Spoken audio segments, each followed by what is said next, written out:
There is a creature alive today who has survived millions of years of evolution without change, without passion, and without logic. It lives to kill. A mindless eating machine. It will attack and devour anything. It is as if God created the devil and gave him jaws. It's ticklish business any way you look at it. Come on, we'll stick together.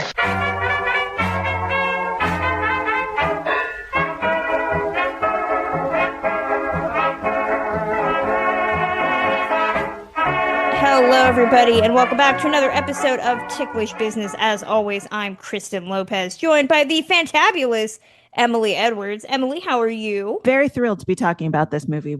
I've been wanting to do this movie for a very long time. I didn't realize it would take us 8 years to do Jaws, but it did. It took us 8 whole years to do this movie. But yes, we are being afraid of going into the water, and we are going to be talking about shark slander and all sorts of fun things, talking about the 1975 Steven Spielberg directed feature film Jaws. And we are joined by a great guest to talk about that movie, as well as the amazing Robert Shaw. We are, of course, joined by Chris Myers, author of the amazing, amazing book Robert Shaw: An Actor's Life on the Set of Jaws and Beyond. Chris, how are you? I'm doing great. Kristen, thank you. And thank you, Emily, for inviting me to join you. I'm looking forward to it. You say it's been 8 years since you've been doing this podcast, and you're just getting to Jaws now, but it's been 50 years since Jaws came out, and people are still talking about it and wanting to talk about it. Yeah, and still writing books, still doing documentaries. I think Nat Geo has a documentary out about the making of Jaws. I was just at Universal Studios the other day and took my umpteenth trip through Amity Island and had Jaws pop out of the water. It's great. We are in it's a Jaws world, and we're living in it. But Chris, I want to take some time to talk about your book. And you mentioned in the book jacket, at least what I appreciated about the forthrightness of this book is that it's not a traditional biography, as you say. What inspired you to want to tell this story in the way that you tell it? Good. That's a good question. Yeah, there should almost be like a warning label. This is not your traditional biography, right? I mean, if somebody wants to know, look, it's about Robert Shaw and it's about Jaws, but it's first about, let's say, Robert Shaw. And if somebody is interested in knowing who his 5th grade teacher was and his 7th grade teacher and who his best friend was in high school, et cetera, et cetera, et cetera, this is not the book for them, right? There's other biographies out there that document everything that happened in his life. This is a book that if you want to know who Robert Shaw was, who he was as a person, what he was like, and what created such a dynamic, interesting person, which is to say, where he grew up and the family that he grew up with, this is the right book for you, because that's the type of book it is. And to answer your other question, Kristen, what inspired me to write it? It wasn't Robert, actually, that inspired me to write it. I mean, ironically, right? Because from my perspective as his nephew, I grew up from a very young age, right? Even when I was 5 years old, he had already, he was an actor by that point, but he wasn't Quint, right? He wasn't Quint or even, Doyle Lonnegan in The Sting or any of those sort of now famous roles. He was just my uncle. And he happened to be an actor, and it didn't seem like anything special. I mean, to a child growing up with an uncle who's an actor, the perspective is every family has someone like that, right? It's either an actor or a writer or, CEO of a company, whatever. Everybody's got somebody in their extended family.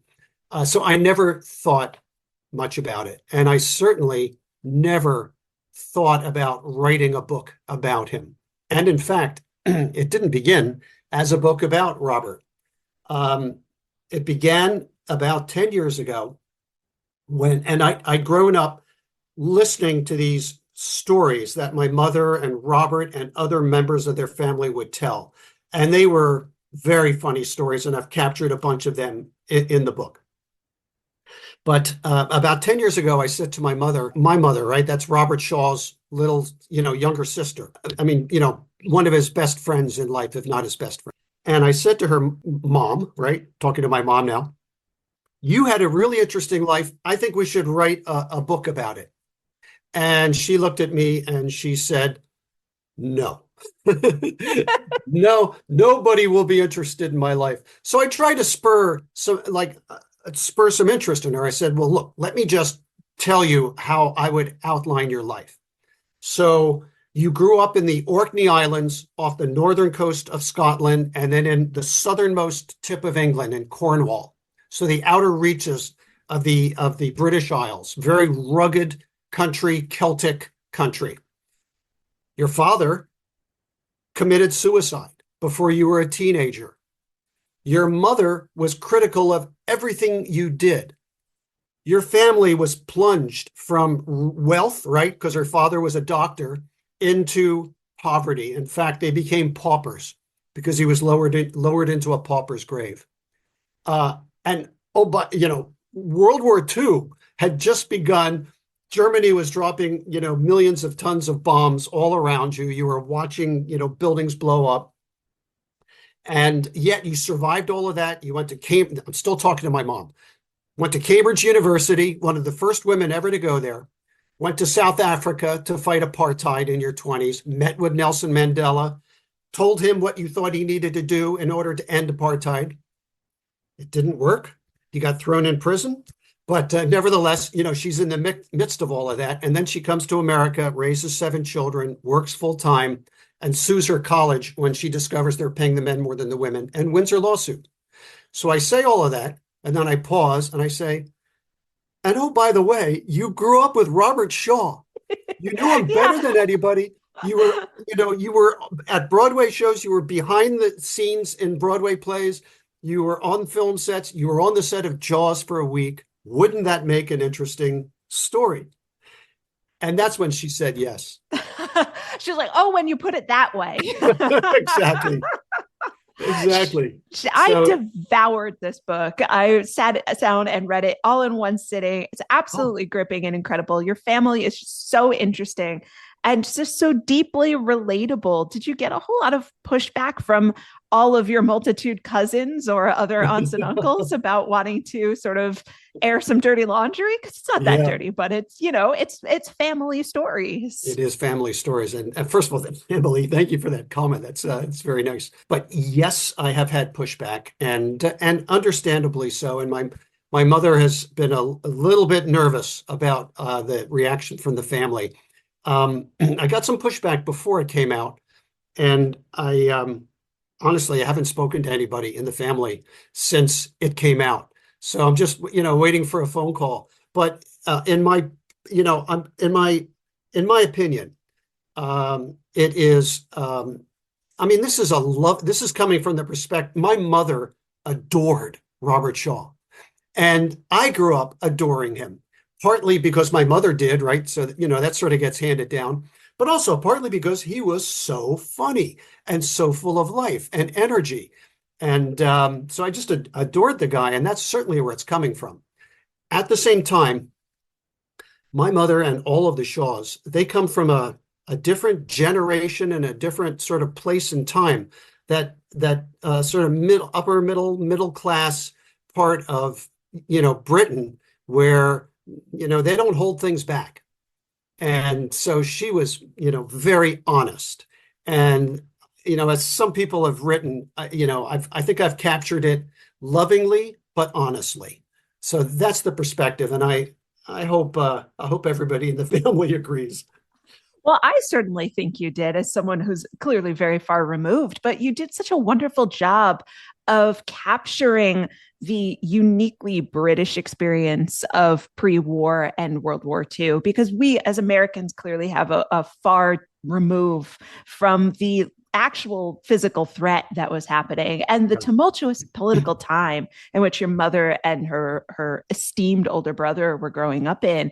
And it was so interesting for me to read about how neither one of them shied away from it in any capacity. There were a few brief moments that you glanced into later on after Robert Shaw's become very, very famous, where he's hit on by men, and it's very and he just kind of goes like, "No, thank you." And you wouldn't expect that sort of reaction from an incredibly masculine, sort of rugged A-list, headlining male star. And I just thought that was a wonderful detail for you to include, of just saying like, no, he's not the man of you think he might be. And it's absolutely wonderful.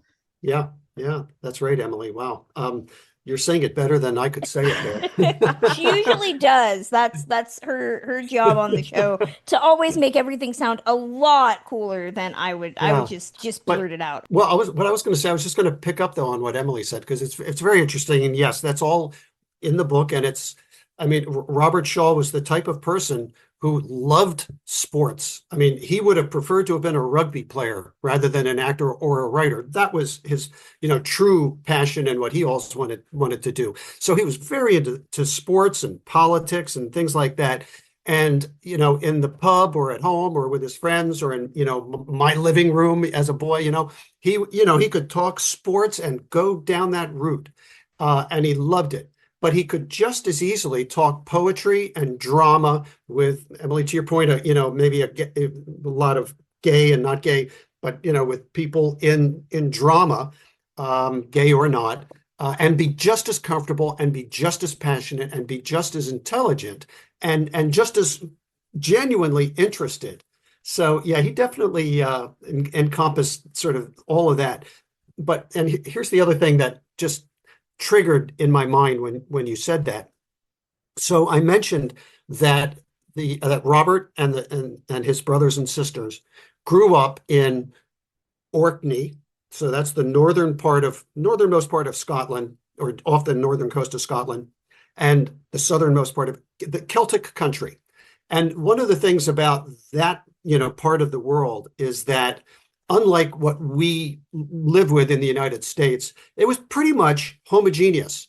It was all white, all Protestant, all this, all that. Absolutely. If there were gay people, they kept it hidden in those days, right? So that didn't even surface.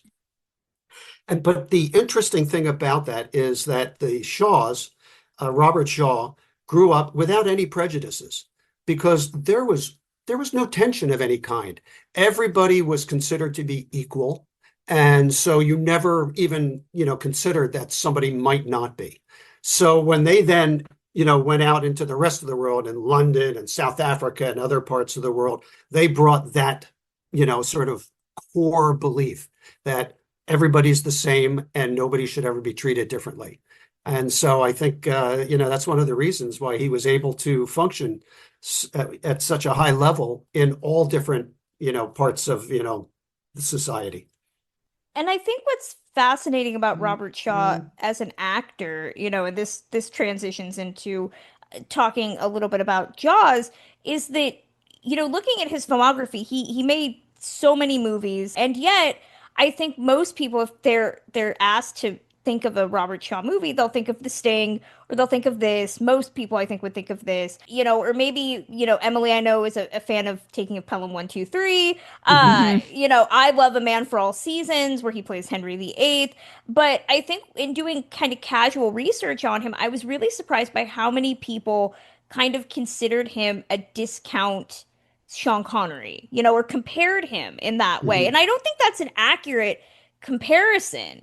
I'm interested to get your take on how you look at him as an actor, and do you think he's gotten his due as a performer?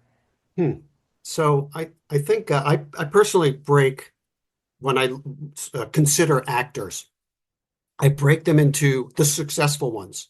I break them into two categories. And one category I call a movie star. Right. And the other category I call a real actor. Right. And a movie star is always the same, pretty much, same accent, same facial expression, same persona. but that person is just so likable or gregarious, or there's something about them that just draws you in. And then there's the other ones that they're a little bit different in every role. And so you can't really get comfortable, with them as as a star, because they're so different. And I think, in Pelham 1, 2, 3, The Sting, From Russia with Love, Henry VIII in A Man for All Seasons, and of course, Quentin Jaws, always a different accent, always a different sort of mindset. I think he was, a real actor. And I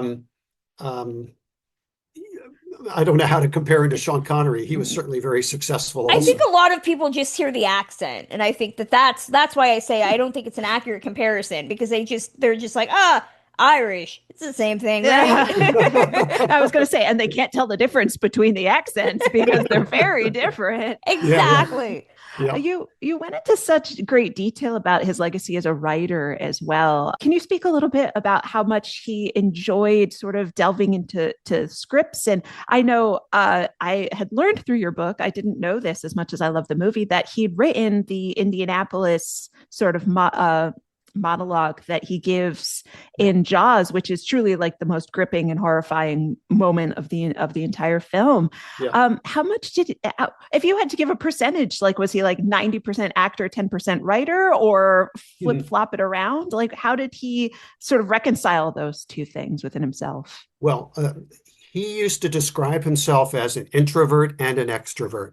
Right. And as an introvert, he preferred to write. And as an extrovert, he preferred to be on the stage and, getting the applause. In terms of, like, say 90%, 10%, I would say 90% of his time, certainly 90% of his earnings or more came from acting. But then I also think that it was the other way around. If you were to ask him, and I had some of this in the book, what do you aspire to? He aspired to writing. There's one little scene in the book where he talks about how in France, they would bring the writer on stage for applause. You don't get that in the United States, or for that matter, in Britain. The writer, sits in the back, and the spotlight never goes on the writer. And yet the writer is so important to anything, right? Certainly to a book. And then you could almost say that a director in a movie is part writer as well, right? A director is at that level. But writing was what Robert thought was the peak of creativity. And writing is so difficult because, and I've, even just having written a nonfiction book, the discipline is tough. It's tough to get a character across from scratch, to build a human being, and to describe that human being in a way that people can relate to. But the complex thing about human beings, and this is what is so difficult about writing, is that you then think you know the person until somebody else walks in the room. And you realize that they have a different relationship with that person than you realized. And then a third person walks in, and now there's group dynamics, and it gets more and more complex. So he definitely thought writing was the top of the whatever it's called, the hierarchy of art. You do such an excellent job of that in your own book, with your own recollections of your grandmother and how your mother and Robert interacted with her. She's just the most fascinating character, and I just could not imagine having her in my life in any capacity. That's, again, Emily, thank you. That's great. Yeah, exactly. The hidden secret in the Shaw family, the extended Shaw family, is that if you asked who was the biggest personality in the family, everybody would think you would say Robert Shaw, because he had such a huge personality. It was Mrs. Shaw, my grandmother. We called her Oma, Dutch Afrikaans, for grandmother, who had the biggest personality. And as a child, I was sort of terrified by her, because she could be so critical so quickly, and she would make you laugh at the same time, or you're 10 seconds later, but still, for a child to be made fun of or criticized. It was when I was an adult that I realized it was all kind of tongue in cheek, and you just couldn't take it too seriously. And most important is that if you dished it back to her just as in the same way, she wasn't offended. She didn't get even angrier. She laughed. And that's when I realized, okay, this is just who she is, and she's having fun in life. I love it. I love it. I mean, for people that have not seen Jaws, are there people that haven't seen Jaws? Actually, there are, because I saw it at the Egyptian last week, and there were people that had not seen Jaws, which I'm still shocked that exists. Based on the novel by Peter Benchley, directed by Steven Spielberg, tells a story, as I call it, the most simplistic way possible. 3 dudes on a fishing trip. That's the movie. It goes horribly wrong. It goes horribly awry. I know that, of course, we're not going to say, I think, a whole lot that's new about Jaws, because Jaws is one of those movies that has been dissected to its last, piece of celluloid. But I want to talk about how deceptively simple the movie is. It is deceptively simple. And I mean, that plot synopsis I just gave is accurate. Yep. It is pretty much a movie about 3 guys going fishing and hoping to end the torment of a town against a giant shark. And yet, what I appreciate about the movie in general, and I mean, I have to talk a little bit about the book, because I include, shameless plug for my own book, but have you read the book? I included Jaws in my book, and that was the one that I got the most comments about from people saying, why are you recommending people read this book? The book is trash. And they aren't wrong. They're not wrong. They're not wrong. But the book was a New York Times bestseller for a long time. Yep. So clearly it was very, very popular. But compared to the book, the movie is the far superior version. And we can get into a couple of the reasons why in a bit. But I think what I continue to appreciate about Jaws as a film is that simplicity, is that it is a story about a conflict. You can apply this to the Western. Bad guy comes into town, starts some stuff, and you need the white hats to go out and take him out. And Steven Spielberg did that and created a career that has endured for 50 some odd years. I don't have a talking point. I just think that is what I think makes the movie so fantastic, is just how deceptively simplistic the whole movie is. Yeah, I'll add to that. It deceptively simple, I think, is one way to put it, and another way to put it is that the 3 characters, 3 dudes on a boat, as you put it, that's the second half of the film, right? The first half of the film is the town of Amity and all the tragedy that occurs there before they get on that boat. But I'm going to focus on that 3 dudes on a boat part of it, right? Because that is when the movie really took off. Right. And so I take that back to, I'll refer back to the ancient Greek philosopher Plato, right? Who wrote something called Plato's Republic.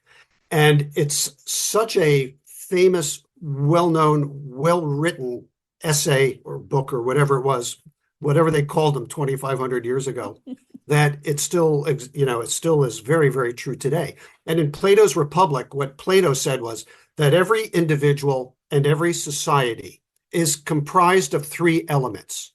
Everybody in every society has a warrior in them, an intellectual in them, and a statesman or a stateswoman in them. And when those 3 things are working in harmony, it's wonderful. The individual is confident and successful and in a good family, etc. And same with the state or the society. Everything's working in harmony.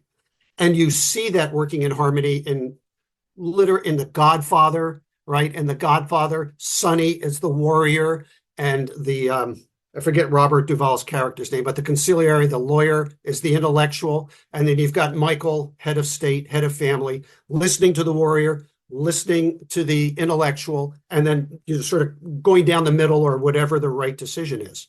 And when that works in harmony, it's great. In Jaws, it's obvious who the warrior is. That's Quint. It's obvious who the intellectual is. That's the nerdy, marine biologist, Hooper. And the chief of police is the statesman. But here's the bad news. They weren't in harmony, right? The Warrior, it was the Warrior's boat. And he, the statesman decided that he's going to call in for a bigger boat. He's going to call in, and the Warrior overrode him each time. And look what happened.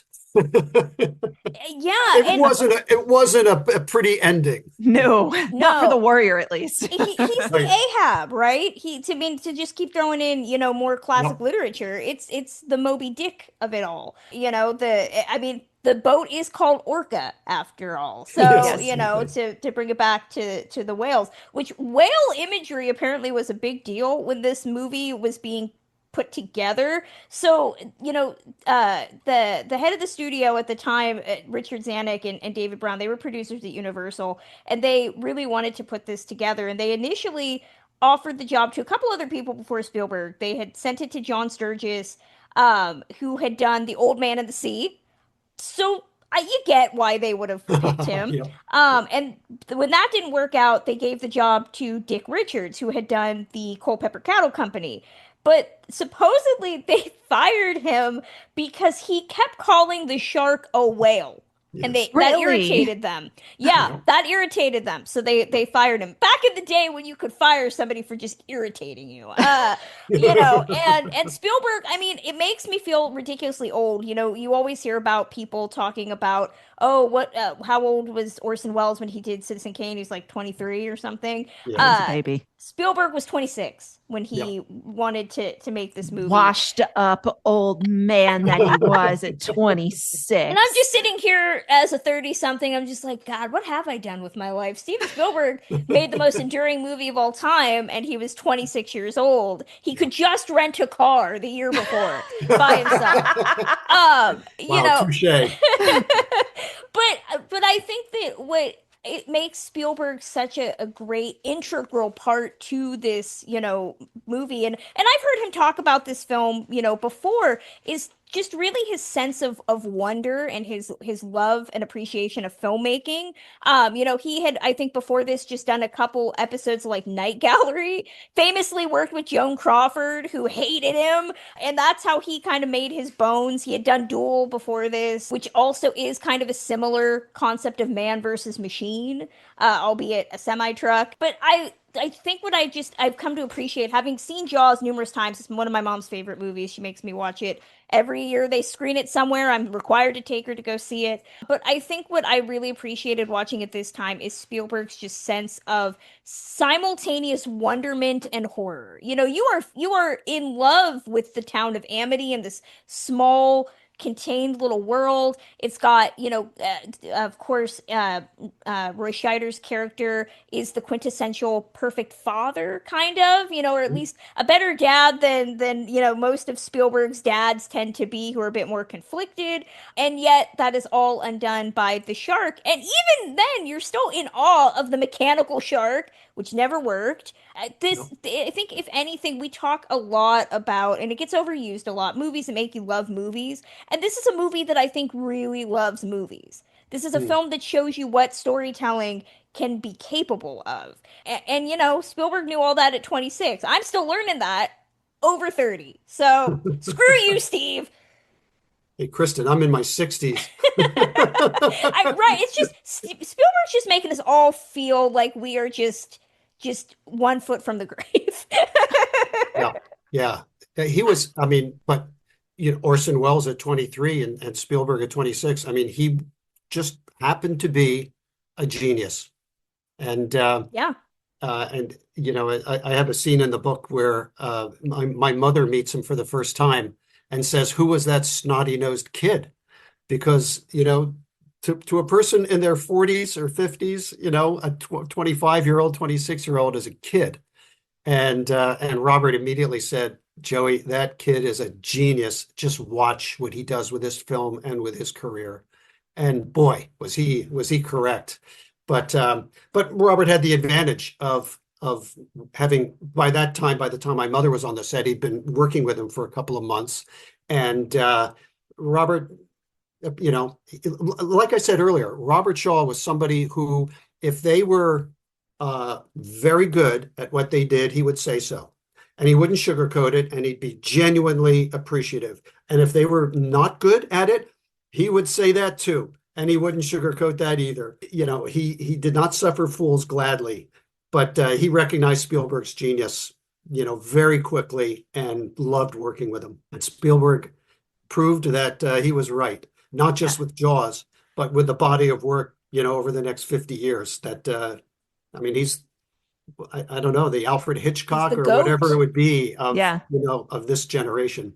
Absolutely. I can only imagine how grueling of a shoot that was. Like one day at the beach, like 8 hours at the beach takes it out of me. I'm sunburned. I'm miserable. Don't get me on a boat. My dad was an ocean fisherman. He would be like, get on the boat. And I'm like, Really? not unless you want me to throw up everything. Like I could not imagine shooting for months at like in that incredibly grueling environment. And the fact that he continued, you outline his struggles and, you know, and his addiction issues in the narrative, but the fact that he would not walk away, he would show up and he would deliver time and time and time again is really a testament to the fact that he was a big enough star that he could have just phoned it in and it would have been fine, but he refused to do that, both out of respect for Stephen and the material and his job as well. Yeah. Can you imagine being on the ocean 6 days a week for 2 or 3 months, right? Usually with for at least for the actor, with not a whole lot to do, right? Because he's waiting and waiting and waiting for his turn on, you know, on camera. Are you ready for me yet? Come on. Yeah. And you know, I think it's one of those famously troubled productions. You know, Richard Dreyfuss said that they started the film without a script, without a cast, and without a shark. And they filmed it on Martha's Vineyard. There's a great book that the name escapes me. I'll put it in the show notes, where they look at they talk to people from Martha's Vineyard, and they you know, again, this is all well-trod territory. Every angle of this movie has a book on it. But it was Martha's Vineyard was also chosen because it had the bottom of the sea didn't drop below 35 feet for X amount of miles out from the shore so that they could film a lot of those close-up sequences. And it works. You know, there's a big part of Benchley's book that thank God somebody took out for the script that focuses on the dynamics of Amity as a town and the economics of it. If you ever wanted to know about the economics of Amity Island, read the book. And it really does emphasize the concept of this being a town for summer people and how much like in the olden days, you know, one bad harvest ruins everything. And the book will focus on specific people in the town about how they feel about the beaches being closed and how things are in the winter. And it's all boring. It's so boring. But what is fascinating in the book is the fact that much is made about Brody and his family being these kind of interlopers, you know, that his wife has grown up on the island. She's a native, which is the one reference I think they make in the movie to that is she's asking somebody at the beach, you know, how long do you have to live here to be considered, you know, a native? And they're like, it doesn't matter. Doesn't matter how long you live here. You're not born here, so we don't consider you part of the group. But the book really goes into the emphasis of how this is going to pretty much kill people, you know, like that's what they're saying, like we're not gonna have food to feed our children. So I'm glad that the heavy-handedness isn't emphasized in the book or in the film as much, although, you know, we had a great intro for When I Saw Jaws at the Egyptian, courtesy of friend of the podcast William Bibiani, and you know, he was pointing out things that I didn't realize until you know, that screening, how relevant. And I think that's the mark of a great movie, right, is the timelessness of it. And to watch this movie about a small town that is under siege from a threat, and you have, you know, of course, the great Jaws mayor. We all joke about it now, but you know, the concept of the Jaws mayor coming in and being like, yeah, you know what, everybody can swim. I think I always think of that moment in the movie where everybody's on the beach after the second attack on the little boy, which justice for Pippin the dog, by the way. Nobody cared about the dog. I'm sorry. I know children are dying and that naked girl at the beginning, but Pippin did not ask to be eaten. He was just Yeah. the dog. But to watch him be like, you should go in the water, and chaos ensues. The relevancy of this movie has not diminished one iota in 50 years. I hate to say that, but it's true. Well, yeah, and to your point, just as one bad harvest can ruin everything, right? That's a universal, thought. Yeah, the book had some odd things in it that were pulled out. The mayor was, in addition, was part of a local mafia or The something, mob, and yeah. Yeah, things I like think that. Spielberg, I think, said that was the one thing he kind of maybe wished he kept in a little bit was the mob angle. Did it really? Oh, Yeah, that's I'm interesting. glad he didn't. I wish it was there too, but that's just me. I mean, Then we'd have The Godfather. The Godfather meets Jaws. With sharks. exactly. Which, fun fact, they wanted to train a real shark before they settled on a mechanical one. Yeah, that would have been a great idea. Just train a shark not to eat people. But of course, I think the other thing that I always am happy that they cut out of the book. And Emily, have you read the book? Yeah, I've read it. You read the book. I was going to say, of course you have. I'm glad that they cut out the whole Hooper Brody's wife affair thing. Yeah. I tell people all the time, I'm like, if you just want to read, and look, I know Peter Benchley, great American author. No disrespect, no shade there, but I don't think people understand when we talk about the nature of adaptation, how some things just automatically lend themselves to being ending up on the cutting room floor. The Hooper Brody's wife affair is the one that I always go to because it is just bizarre, but mostly because the character is not written to be Richard Dreyfuss. He's written to be Brad Pitt, like a young hot dude. And they have this torrid affair that is written like a Dear Penthouse letter. If the person writing the letter knew nothing about what sounds sexy, I just feel like Benchley sat down and was like, "I'm writing this book about a shark. I'm gonna write it," and he gets into all the shark stuff. And then at a certain point, he's just like, "There's not enough here for the dudes. Let me shoehorn a Let B me plot in there." shoehorn in some dirty talk." But I actually don't know anything about what people find appealing. So I'm not kidding. It's actually the most laughable part of the book. It's just reading and hearing Richard Dreyfuss's voice in your head while you're reading it. You're just like, no, not why. Oh no.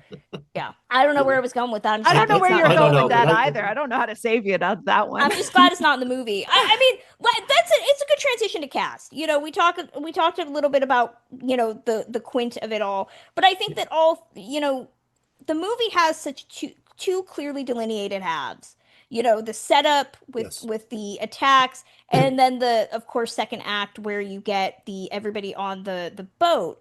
And I love the camaraderie. I love the bits of business. I love the power dynamics that are constantly shifting as the movie goes on. Yeah. Yeah. And to compare it to the book, Quint in the book is deeply malevolent. He's committing literal crimes in order to, lure the shark, find bait for the shark. He's doing viscerally disgusting things. But in the movie, he really is much more human, especially if you've ever spent time in a New England fishing town. He is extremely real and extremely tangible. And I think that is a testament to both casting Robert Shaw and also how Robert Shaw clearly rewrote the character while on set to make him a person who is of the place, but is an outsider of the place. You spoke in the biography as well of how when he moved to Orkney, they were like, you're not Arcadian. You're not of here. How could you expect to fit in? And the kids all just declared, no, we're one of you. And just went with that sort of the what did you call it? Like the attitude and the accent? Accents and attitudes. Yeah. And he's so good in the film of saying like, I am of Amity, but I'm the natural outsider of Amity. And who is the job to come in? In olden times where they had like the people who would come to homes where someone had died, and they're the person who's there to like clean up like the death, sort of, where he's just that's sort of how the character feels to me in the film, of just he's like, I'm of you, but I'm the unwanted person, and I know it's my job to clean up this mess that nobody else will take care of. Well, Quentin certainly cleaned up the mess. Yeah. That's a fair description of him, and that's an interesting comparison, Emily.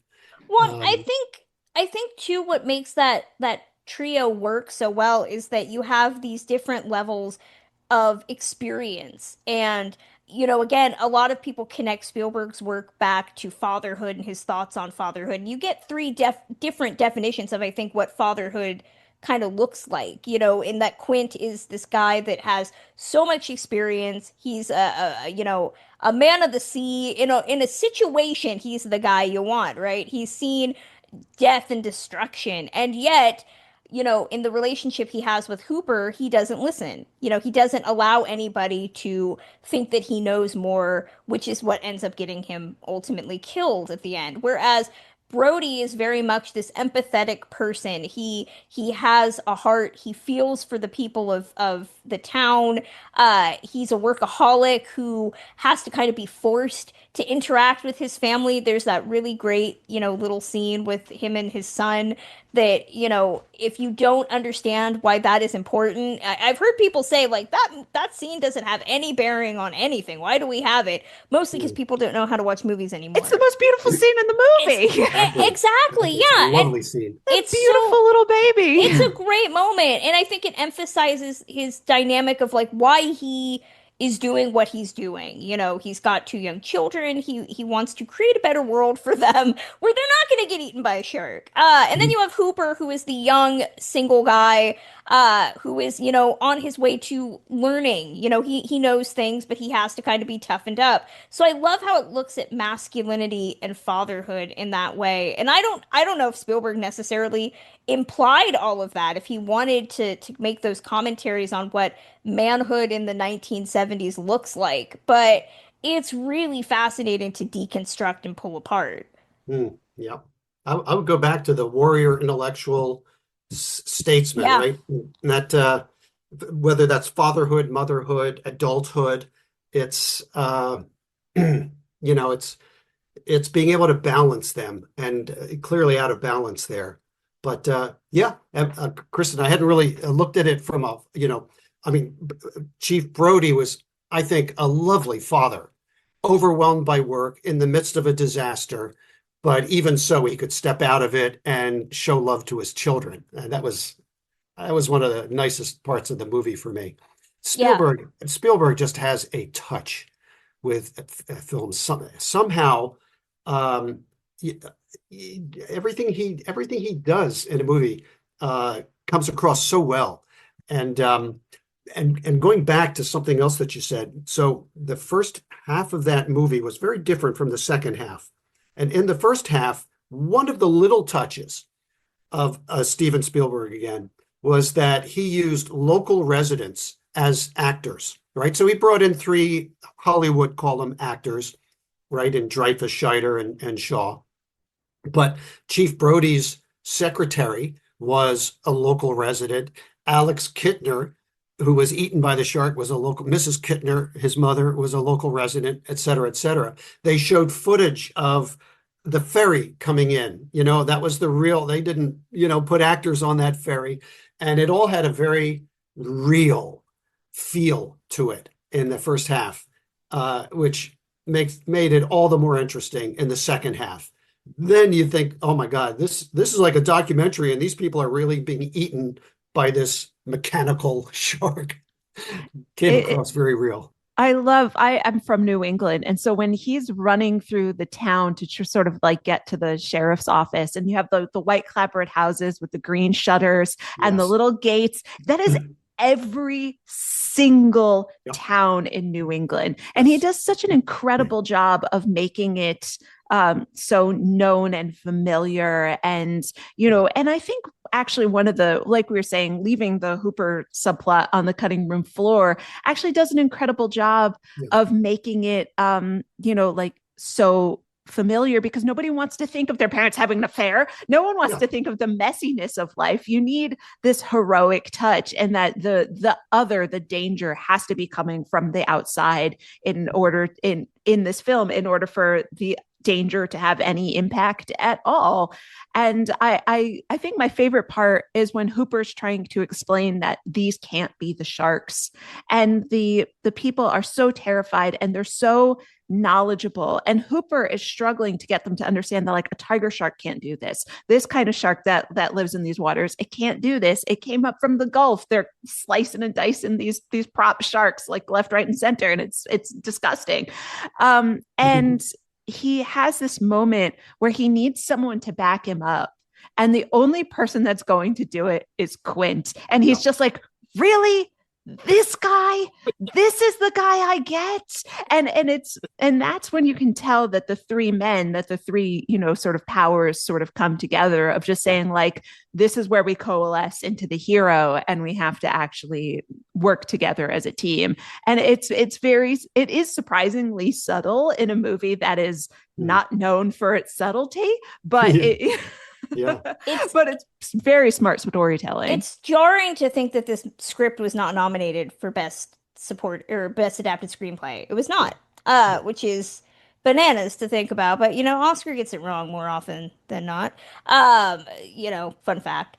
But I think what is also kind of worth pointing out, Jaws is often, I mean, it's considered a horror movie. I don't know necessarily. I tend to look at the second half more than I think the first. But I mean, to know that Spielberg, again, who had gotten his start kind of in horror anthology, that opening and those moments of horror are still so remarkably effective.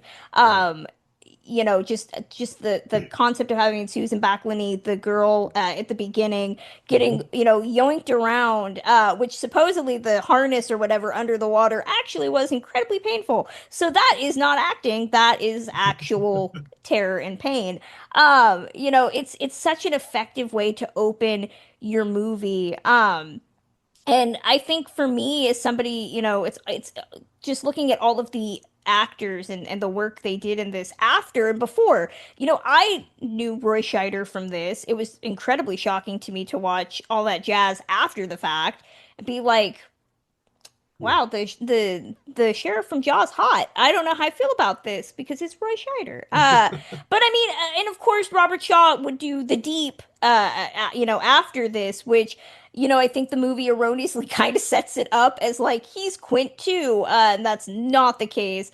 The Deep is just one of those fun, trashy movies, if anybody hasn't seen it. And then, of course, Richard Dreyfuss has gone on to play just everything. But it all just works so fantastically with that neophyte cast of locals, and I don't know any other movie that blends locals with established stars quite in the way that this movie did, before or after. Yeah, I don't either.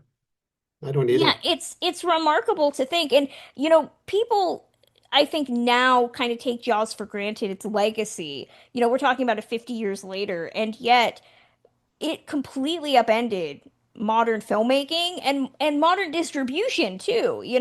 People talk about how movies were distributed before and after Jaws. The blockbuster is considered, this is considered the first blockbuster. Movies before this tended to, even though you had television and you had multiplexes kind of popping up, movies still took some time to bleed into different parts of the US. You had movies opening in the big metropolitan areas, and then they would eventually come out, a couple months later into the smaller areas. And yet the immense response to Jaws, the theater, people traveling to go see this movie, it forced the release season to change. Summer became a time to release a movie, and it completely changed how we look at how movies come out. And I don't think people truly understand that impact. It was the first blockbuster when it comes to movies. The term blockbuster originally referred to a bomb that drops and blows up an entire city block. And then Jaws came out and the lines went all the way down the block, and any retail business on that block couldn't have customers coming in. And it basically, blew up the block in a different way. That's wild. Yeah. And then, I mean, after that, everybody wanted to make that kind of a film. And just a couple years later, we saw George Lucas come out with Star Wars, and that was probably the next, blockbuster. Yeah, just it was there were a lot of firsts. Kristen, you mentioned using the local actors, and that was very different. Maybe I can't think of another film.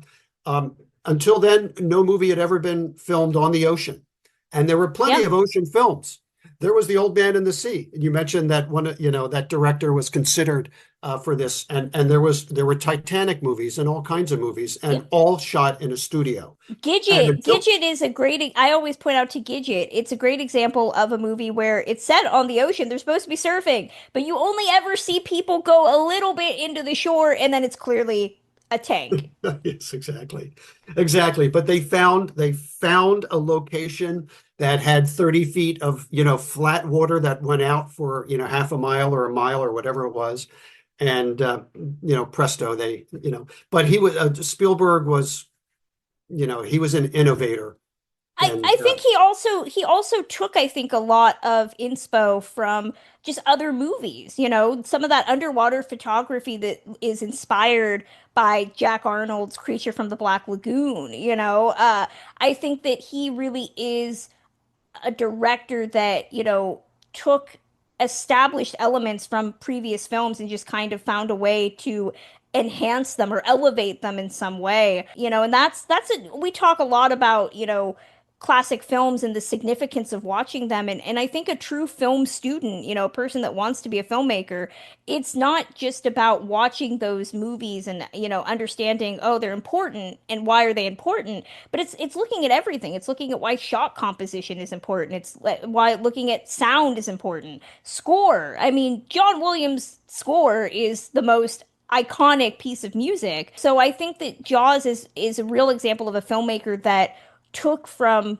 the people that inspired him and found a way to utilize that to show no, every element of making a movie is important. I want to talk about, this was nominated for various Oscars, only won 3, did not win Best Picture. The nominees for Best Picture, in case anybody was curious, was this, One Flew Over the Cuckoo's Nest, another adaptation, Stanley Kubrick's Barry Lyndon, Dog Day Afternoon, and Nashville. That's a hell of a year. Does anybody want to guess what won? You obviously know quite a bit about old movies, much more than me. I happen to know that One Flew Over the Cuckoo's Nest did win that year, and it is a great movie.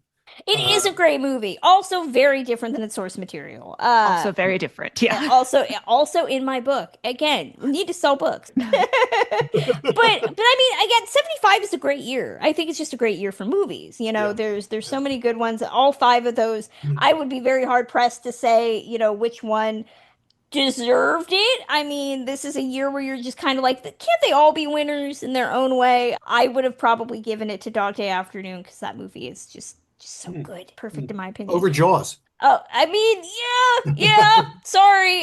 Know your audience, Kristen, honestly. You're being honest.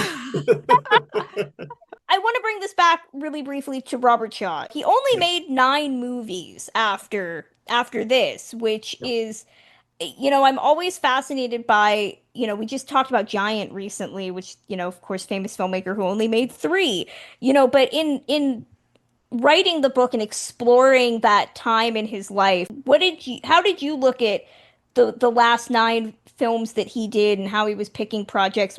How did you want to look at and write about his life post Jaws? How did Jaws change him? Robert died 3 years after Jaws, right? Jaws came out in 1975. He died in 1978. Jaws was a huge leap for him in terms of his acting career, because suddenly he was making, he was being offered leading roles for lots of money. And, anybody in any profession aspires, to be at that, the top of their profession. I don't think any of those movies were as good as, several, Jaws, The Sting, Man for All Seasons. I don't think anything came close to some of those, those earlier movies, but he was the star. What I say about Robert is that he made every movie he was in better through his acting.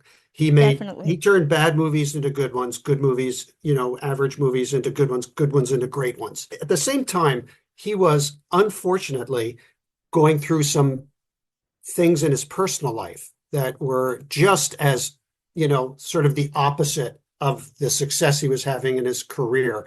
His second wife, Mary Ure, who he'd been married to for more than a decade, died of an accidental overdose. The night after she had just opened to great applause and reviews with her new play. So that's really, really hard. Obviously, the mother of, several of his children, his wife, and best friend. So he was going through a lot of things. Kristen, I don't know how, I personally don't put any of those other 9 movies after Jaws at that same level, but I enjoy watching him in almost anything. So I enjoyed The Deep. That's also a Peter Benchley story, by the way. It And is. and you're right. It's kind of a second-rate story, and it didn't have Steven Spielberg directing it. But you are Um, right that something like The Deep is elevated. I think my biggest criticism of The Deep when I watched it for the first time is I was like, there's not enough Robert Shaw in this movie. I feel like if there was, I might have liked this a lot more than I did. yeah, It's always fascinating to me to look at performers before a kind of career defining movie. And there is a lot of examples I think of just people trying to figure out how they want their persona to be defined after something like this comes out. So it is very interesting to look at those last 9 movies and just kind of be like, huh, those decisions are made, But I think anybody that makes a career defining movie and you're getting hit on all sides with project after yeah. project, like what do you do? How do you handle that? So, but The Deep is just it's a fun double feature. Watch this, go in with very lowered expectations for The Deep, and you'll have a lot of fun. The Robert Shaw parts are great. The Jacqueline Bisset parts, you're going in for one reason only, and that's just boobs. So, whatever. I mean, overall, final thoughts on Jaws. I think we all agree it's a masterpiece. It is one of the quintessential pun No totally pun not intended, intended. right? Quintessential classic cinema movies. I don't know why it took us 8 years to talk about it, but I'm glad we finally did. Glad that we have Chris here to talk about it with us. Chris, where can fans find you online, learn more about you, your work, your book, anything coming up that they should know about? So I have a website, www.christophershawmyers.com. I'm on Instagram, chrisshawmyers.com. Apparently, there was already a Christopher Shaw Myers on Instagram, so that Chris Shaw Myers is my handle there. In the third week of June, so in a couple of weeks or less, I'm going to be on Martha's Vineyard. So yeah, the Martha's Vineyard Museum in Oak Bluffs, Martha's Vineyard is doing a big Jaws celebration, and they've invited me up along with a bunch of other people connected more directly than me with the movie. I'm just connected by writing a book, right, about a family member. And I'll be talking there and, having fun talking. So when you go to Martha's Vineyard for a Jaws Fest type thing, you are talking with people who are real fans of Jaws. Yeah. And so that's going to be fun. Yes. But, for me, the book that I've written is for Jaws fans for sure. But it's also for people who are interested in family relationships and what creates, people, growing up in that family to go and do some very interesting things in life. That's going to close out this edition of Ticklish Business. As always, we are on all social media platforms. You can find us on Twitter at ticklish_biz and everywhere else at ticklishbiz. The podcast is available to listen to wherever you get your podcast. Please be sure to like, subscribe, keep us in your feed or your inbox so that you can find out what is coming up next. As always, we are also on all social media platforms. You can find me everywhere at Kristen Lopez 88. You can also read my Substack, The Film Maven. That's The Film Maven, 2Ms.substack.com. Emily Edwards, where are you online? I am lurking everywhere, Instagram, Blue Sky, and TikTok as well at Ms. Emily Edwards and at MsEmilyEdwards.com. I've been really enjoying writing some stuff for your Substack as well, so I hope people will go on there and check it out. Yes. And of course, we have books out. Mine, But Have You Read the Book, is out now, as is Emily's amazing Viviana Valentine series. And we would like to write more books. I have a new one coming out November 13th called Popcorn Disabilities, looking at disability in film.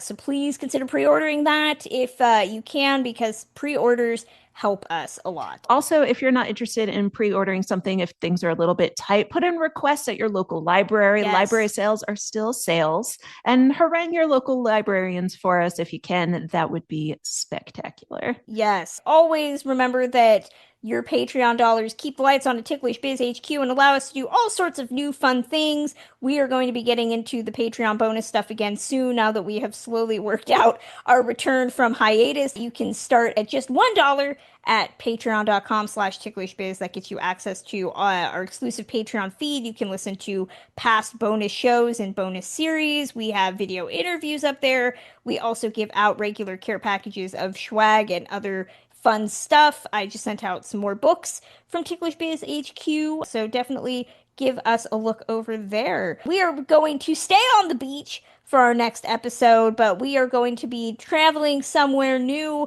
and we are going to go back to 1965 with a look at the Frankie and Annette movie, Beach Blanket Bingo. Till then.